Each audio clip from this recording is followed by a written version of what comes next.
बिस्मिल्लाहिर्रहमानिर्रहीम। अस्सलाम वालेकुम नाज़रीन, आप यूट्यूब चैनल देख रहे हैं। मैं इमरान खान हूँ। दो बहुत आम खबरें हैं, दोनों मैंने आपके सामने रखनी है। एक तो पूरे पाकिस्तान में भूचाल आया हुआ है, जो एक खबर हम्माद अजहर साहब ने सबसे पहले लगाई और उसके बाद पाकिस्तान तहरीक इंसाफ के सोशल मीडिया ने उसको लगाया। शौकत बसरा साहब ने उसके ऊपर कुछ तहकीकात की और मेरी शौकत बसरा साहब से बड़ी तफसीली बातचीत हुई है। कुछ और लोग जो हैं उनसे भी मेरी बात हुई है। ये मामला है एक लाश का। एक लाश जो है वो इस्लामाबाद से लाई गई है जनूबी पंजाब में और उसको दफन किया गया है। लेकिन जब उसको दफन किया गया तो पता चला कि उसको तो गोली लगी है।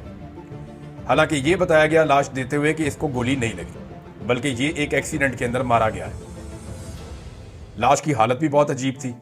कहानी है क्या, मैं आपको बता देता हूं। पाकिस्तान तहरीक इंसाफ का जो क्लेम इसके बाद सामने आया, या जो एनी शाहिदीन कुछ पैदा हुए हैं नए, उनके जो क्लेम सामने आ रहे हैं, वो ये कहते हैं कि उन्होंने बहुत सारी लाशें देखी हैं। एक लाश उस मुर्दा खाने में नहीं देखी गई, दो नहीं देखी गई, 10 नहीं देखी गई, बहुत ज्यादा लाशें देखी गई हैं। मैं अगर आपको नंबर बताऊंगा तो भूचाल आ जाएगा। या जितनी बड़ी तादाद में, जैसे मुईद पीरजादा साहब ने एक दावा किया था, ये उस लेवल का दावा सामने आया। अब ये है क्या, ये मैं आपको बता देता हूं कि जनूबी पंजाब में राशिद नाम का कोई शख्स था जो जनूबी पंजाब का रहने वाला है और ये 2-2.5 माह से अपने रिश्तेदारों या अपने घर वालों से राब्ते में नहीं था। उसकी वजह यह थी कि इसकी शादी का कोई मामला था जिसके ऊपर एक इख्तलाफ था और ये अपने घर वालों से राब्ता नहीं कर रहा था। अचानक इसके भाई को एक टेलीफोन कॉल आती है और उसको ये पूछा जाता है, आसिफ गल कर रहे हैं? उसने कहा जी मैं आसिफ बात कर रहा हूं। उसने कहा जी आसिफ तुम राशिद के भाई हो? उसने कहा जी मैं राशिद का भाई हूं, हमारे वालिद का नाम जो है वो मोहम्मद शफीक है। बिल्कुल ठीक है जी। वो कंफर्म करता है बंदा पहले। अच्छा, जो कॉल आती है वो अननोन नंबर से आती है। पहले अननोन नंबर की जो कॉल है, ये अननोन नंबर का मतलब ये नहीं होता कि आपको नंबर नहीं पता, नाम नहीं लिखा हुआ, आपने फीड नहीं किया हुआ, नहीं। ये जो एजेंसियों की कॉल्स होती हैं या मखसूस लोग जो ताकतवर लोग हैं पाकिस्तान के अंदर, जब वो कॉल करते हैं तो आपके मोबाइल में कोई नंबर ही नहीं आता, लिखा हुआ आ जाता है अननोन। यानी आप पता ही नहीं कर सकते कि ये बंदा कौन था जिसने आपको कॉल की है। ये फैसिलिटी उनके पास होती है कि वो ऐसी कॉल करते हैं जिससे एक दबाव पैदा होता है। वो आसिफ के बकौल जो मामला बाहर आया कि वो उठा नहीं रहा था उस कॉल को, वो डर रहा था, क्योंकि ये सारे पाकिस्तान तहरीक इंसाफ के लोग हैं और ये सोशल मीडिया पे पोस्टें वगैरह करते रहते हैं। तो उन्हें लगा शायद कि हमारे लिए कोई मुश्किलात पैदा होने जा रही है, हम पोस्टें वगैरह करते हैं, इमरान खान को सपोर्ट करते हैं, तो ये अननोन नंबर से कॉल आ रही है, कोई नई मुसीबत ना बन जाए। लेकिन फिर जब उसने डरते डरते फोन उठाया तो उसको बताया गया कि तुम्हारा भाई जो है वो राशिद, वो उसका एक्सीडेंट हो गया और उसकी डेड बॉडी ले लो। इस पे उस बंदे ने कहा, जो आसिफ है, उसने ये कहा जी कि मैं आप पे कैसे एतबार करूं, आप अननोन नंबर से बात कर रहे हैं, वो डेड बॉडी को सरकारी आदमी है, आप कौन है, अपना तारुफ करवाएं। तो उस बंदे ने ये कंफर्म करके कि ये फैमिली वही है, फोन बंद कर दिया कि तुम सब्र करो, मैं कॉल तुम्हें करवाता हूं। उसके बाद जनाब कॉल आती है दोबारा और अब के कॉल करता है एएसआई इम्तियाज। ये सब्जी मंडी थाने का एएसआई है। ये अब सारी तहकीकात मैंने की, मैं चीजें आपके सामने रख रहा हूं। ये जो इम्तियाज नाम का एएसआई कॉल करता है, ये बताता है जनाब कि राशिद की इस्लामाबाद में रोड एक्सीडेंट में मौत हो गई है, फैमिली मेंबर आ जाए और वो आकर उसकी लाश ले जाए। ये इम्तियाज एएसआई भी ये कंफर्म करता है कि यार तू आसिफ ही गल कर रहे हैं, तेरा भरा सी राशिद, तो अपने भाई की आगे भाई डेड बॉडी ले जा। वो ये कहता है जी हम तो जनूबी पंजाब में रहते हैं, सादकाबाद, वो उधर रहीमियर खान। तो हमारे कुछ अजीज हैं जो रहते हैं इस्लामाबाद में, जानने वाले, उन्हें हम कहते हैं हमारे कजन वगैरह है, वो आ जाएंगे, आके देख लेते हैं। तो वो तस्वीर भेजता है, कहता है ये तेरा भाई है? कहता जी बिल्कुल ये मेरा भाई है। कंफर्म कर देता है। मौत कैसे हुई, एक्सीडेंट हुआ। अब वो अपना एक कजन भेजते हैं, जब वो कजन जाता है तो वो उसको डेड बॉडी नहीं देते। वो ये कहते हैं जी हम डेड बॉडी नहीं दे रहे, आप खूनी रिश्तेदार को बुलाएं, वहां से वो आए, लिख कर दे और डेड बॉडी लेकर जाए। अब ये पुलिस करती है। तो वो वहीं से एक और लड़के को लेकर जाते हैं। ये लड़का उनके कजन का दोस्त है। अब इसका नाम भी पता है मुझे और बहुत सारे नाम, हर बंदे का नाम है, लेकिन यहां पे नाम लेने से सिर्फ मुझे मना किया गया है कि आप नाम लेंगे तो ये जिस जिसका नाम आएगा वो बंदे उठाए जाएंगे। मामला इतना गंभीर है। तो एक और बंदा वहां जाता है, वो जाकर 6000 रुपया देता है नकद एएसआई इम्तियाज को कि यार तुम ये पैसे ले लो हमसे और हमें डेड बॉडी आप दे दें, ये पैसे रिश्वत आप ले लें और डेड बॉडी हमारे हवाले करें, हम लेकर जाए रहीमियर खान में जाकर उसको दफनाएं, उसकी फैमिली के हवाले करें, उनके घर वालों का बुरा हाल है। तो अब जो है वो उनके राब्ते वाब्ते भी साथ साथ चल रहे थे। तो एएसआई उस लड़के को लेकर साथ मुर्दा खाने के अंदर चला गया। ये पिम्स अस्पताल का मुर्दा खाना है। एक अस्पताल के मुर्दा खाना में नॉर्मली जो है इमरजेंसी की सिचुएशन में 30-40 लाशें रखने की नॉर्मल जो जगह होती है वो इतनी होती है, क्योंकि वहां पे बॉक्सेस बने होते हैं। मैं क्राइम रिपोर्टर हूं तो मैं गया हूं वहां पे। वो ऐसे बॉक्स को आपने फिल्मों में शायद देखा होगा, बॉक्स को ऐसे बाहर निकालते हैं तो उसमें एक लाश होती है, दूसरा निकालते हैं उसमें एक और होती है, तीसरा निकालते हैं उसमें एक और होती है। तो एक एक बॉक्स में एक एक लाश होती है और इसकी कैपेसिटी जो है वो 30 से लेके 100 तक हो सकती है। बहुत बड़ी तादाद में जरूरत भी नहीं पड़ती और इतनी बड़ी वो होती भी नहीं है मुर्दा खाने के अंदर कैपेसिटी, क्योंकि वो पूरा का पूरा चिल्ड होता है, बहुत ठंडा होता है ताकि लाशें डीकंपोज ना हो, लाशें खराब ना हो। मुर्दा खाना के अंदर गया, उसने एक बॉक्स बाहर निकाला और पहचानने के लिए कहा लाश को, तो उसने बताया जी कि उस एक बॉक्स के अंदर बगैर कफन के 3 लाशें पड़ी थी। इसके आप 2 मतलब ले लेना, एक तो रखने वाले ने 3 रख दी। अब ये रखने वाला जो है वो इतना तो बेवकूफ नहीं है, हर लाश को अलग अलग बॉक्स में रखना चाहिए था। तो लाशें इतनी ज्यादा है वहां पे कि एक बॉक्स में 3 रखनी पड़ी। ये कॉमन सेंस की बात है जो समझ आती है। उसने कहा ये ऊपर नीचे पड़ी हुई थी, 3 लाशें पड़ी हुई थी, हमने अपना बंदा पहचान लिया कि जनाब ये बंदा है, ये आप डेड बॉडी हमें दे दें। ये 2 दिन पहले की बात है। तो उन्होंने कहा ठीक है जी ये डेड बॉडी आपको हम दे दें। कागजी कार्रवाई की, डेड बॉडी उनके हवाले कर दी, एक्सीडेंट हो गया, बंदा आपका मर गया। अब वो जो लड़का वहां गया था उसने ये क्लेम किया है, और वो जो इस्लामाबाद वाले लोग हैं वो ये क्लेम करके बताते हैं बाकायदा, और इस पे मैं आपको बताऊं वीडियो के प्रूफ्स मौजूद हैं। ये मैं आपको बता रहा हूं, शौकत बसरा के पास वो सबूत मौजूद हैं जो सबूत पूरे निजाम को हिलाकर रख देंगे। गो कि इस वक्त लोग बहुत खौफजदा हैं, बहुत परेशान हैं। हुआ ये कि डेड बॉडी दी गई, उसने कहा जी वहां बहुत सारी डेड बॉडीज थी, और जब एक बक्से के अंदर 3 डेड बॉडीज हैं तो इस्लामाबाद के क्राइम रिपोर्टर से हिसाब लगा लेना कि एक बक्से में 3 डेड बॉडीज क्यों रखनी पड़ गई। ये मेरा सवाल है। जब उसने कहा कि 3 बॉडी इकट्ठी थी। अच्छा जी, फिर वो ये बताता है कि डेड बॉडी लेकर वापस चले गए और ले जाकर वहां पे रंगियर खान में हवाले कर दिया गया। वहां पे जो तदफीन का मामला शुरू हुआ तो उनके अब कुछ अजीज जो है जिनका मेडिकल से भी ताल्लुक है थोड़ा बहुत, वो जो समझता है इस मामले को, मेडिकल साइंस को, उस बंदे ने कहा ये तो डेड बॉडी ताजा है ही नहीं, ये तो बहुत दिन पहले का मरा हुआ बंदा है आपका। तो क्या मतलब? उन्होंने कहा डेड बॉडी तो अकड़ी हुई है, ये बंदा तो कई दिन पहले का मारा गया बंदा, ये तो अभी आज की, कल की, परसों की तो हलाकत ही नहीं है एक्सीडेंट की। तो उसके बाद उसके घर वालों ने उसको जब नहलाना शुरू किया, गुस्ल देना शुरू किया, तो उसकी बॉडी में गोली का निशान मिला। उसे गोली लगी थी जो मेन आपकी आर्टरी होती है टांग के ऊपर, ये यहां पे फ्रंट साइड से उसको गोली लगी थी। और अगर ये आर्टरी आपकी फट जाए तो फिर खून नहीं रुक सकता, जो मर्जी आप करें ये खून नहीं रुकता होता। मैंने 1-2 वाकयात ऐसे देखे, बड़ी मुश्किल इंसान की जान बचती है। इमरान खान साहब कहते नहीं रहे कि मेरी वो शारक है, वो मेन रग है एक्चुअली इसका, वो ये नाम ले रहे हैं। शारक तो यहाँ गले में होती है, लेकिन वो मेन रग एक वहां पे भी है, शारक भी आप उसे कह सकते हैं अगर कहना चाहे तो अगर वो कट जाए या वो डैमेज हो जाए और ब्लडिंग वहां शुरू हो जाए तो ब्लीडिंग वहां पे नहीं रुकती फिर उसके बाद। तो पता चला जनाब कि इस बंदे को तो गोली लगी है। अब उसकी वीडियो वहां कोई बना रहा था, वीडियो बन गई, रोला पड़ गया, ये वीडियो मार्केट में आ गई। हमाद अदर के बाद इंफॉर्मेशन आई, उन्होंने शेयर कर दी, सबने शेयर कर दी।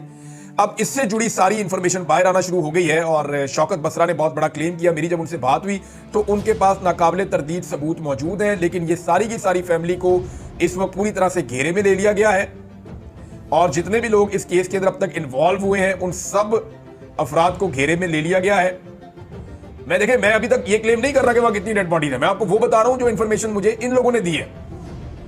अगर आप अस्पताल में बात करेंगे तो वो तो बात करने के लिए तैयार नहीं है। मैंने वहां 2-4 लोगों से बात की, उन्होंने कहा वहां तो इंफॉर्मेशन छुपा लेते हैं। बल्कि जब ये सानिया हुआ उसके बाद कई दिनों तक तो वहां पे पैरामिलिट्री फोर्सेस खड़ी रही हैं अस्पताल के बाहर।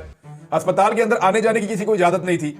जो सहाफी अंदर बाहर आ जा रहे थे, साकिब बशीर और मुतीउल्लाह जान साहब, इनको उठा लिया, इनके ऊपर मंशियात का पर्चा भी डाल दिया। तो कुछ तो था पिम्स अस्पताल में जिसकी वजह से इतनी पर्दादारी थी। बहरहाल ये अब उस नौजवान का क्लेम है। अब ये इतना बड़ा इल्जाम है और इतना बड़ा मामला है कि इसके ऊपर तहकीकात होनी चाहिए। देखिए एक स्टेटमेंट मोहित पीरजादा साहब ने दिया, उन्होंने कहा जी उनके पास पक्की खबर है। फिर कुछ और लोगों ने कहा जी बहुत ज्यादा लोग जो है उनकी शहादतें हुई हैं, जितनी फायरिंग हुई है और जो बाद में इलाका साफ किया गया है उसके हवाले से भी लोगों के बड़े तहफ्फुज़ात हैं।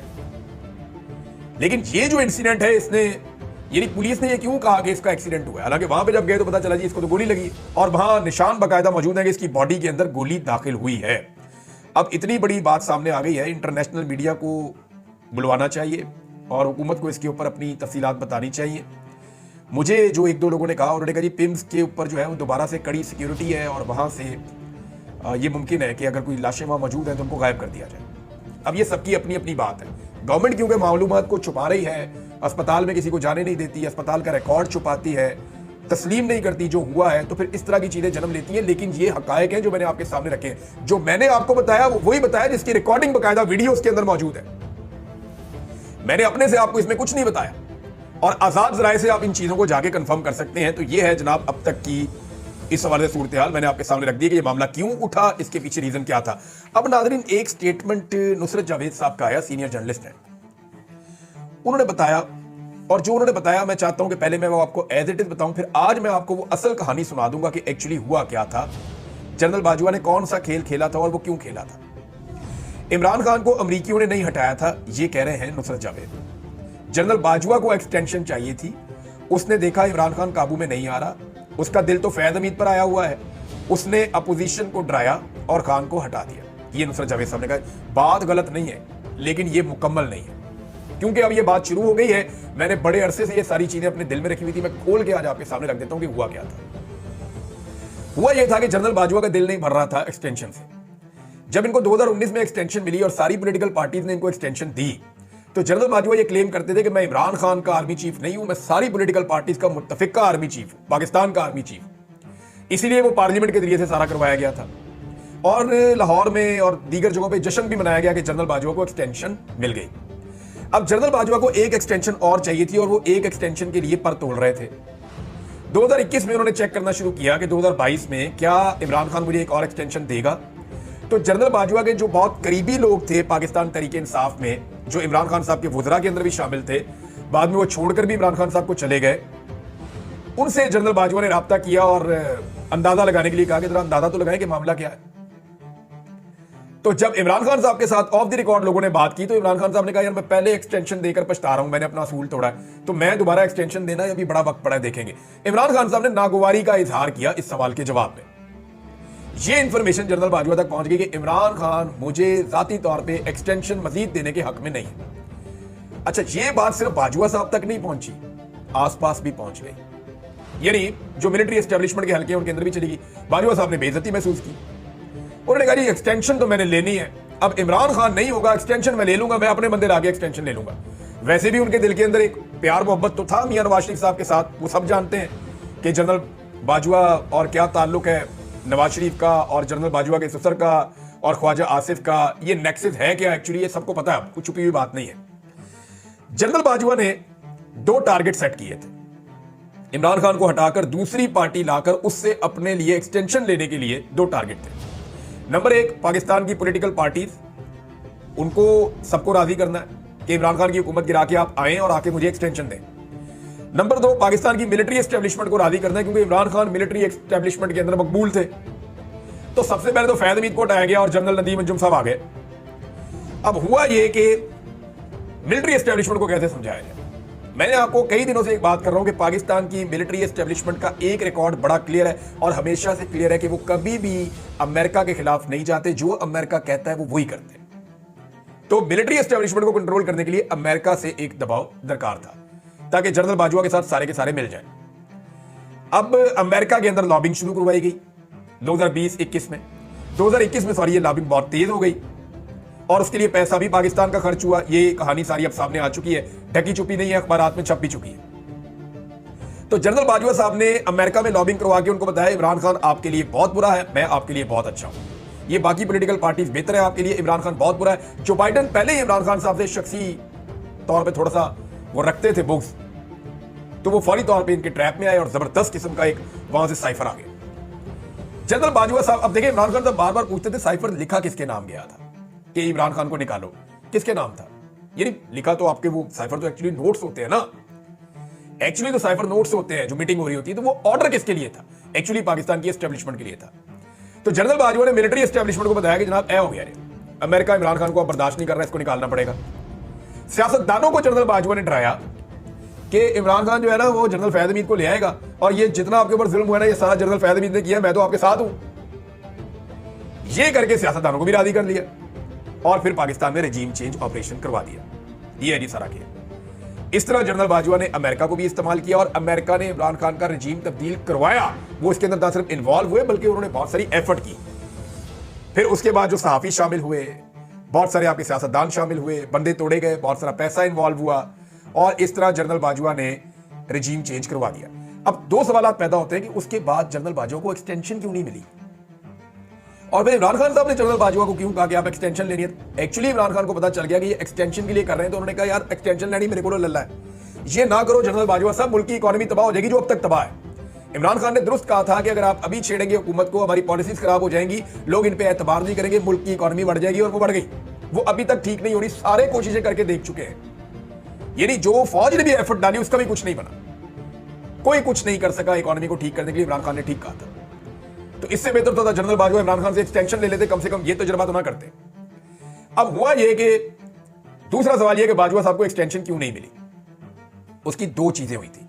अब मैं आपके सामने वो फैक्ट रखने लगा हूं जो मुझे थोड़े दिन पहले पता चले थे।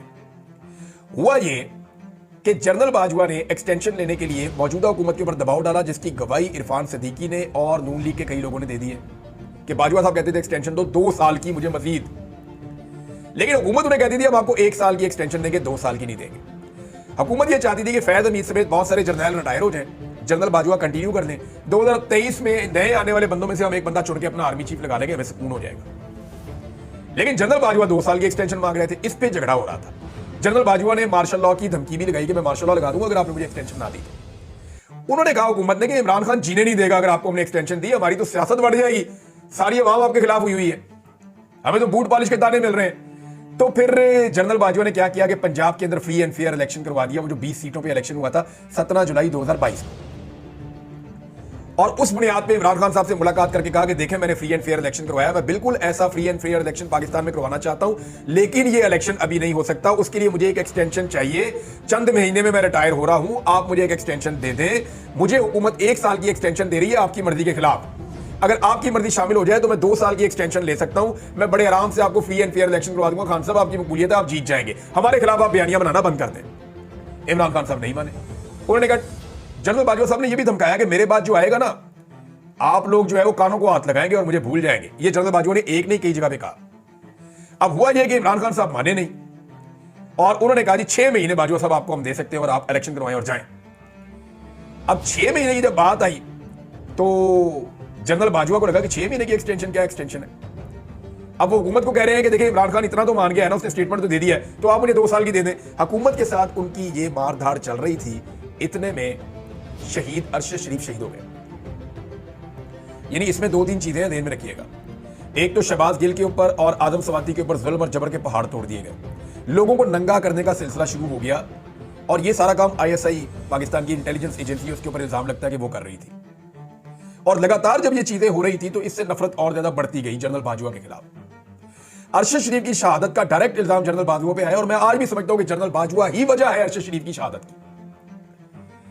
लेकिन मुझे यानी ये फूड फॉर थॉट है, मुझे एक बंदे ने कहा और मुझे लगा कि इस बात को ऐसे देखना भी चाहिए कि क्या अरशद शरीफ की शहादत और इमरान खान को गोलियां ना लगती तो 100% जनरल बाजवा एक्सटेंशन ले जाता।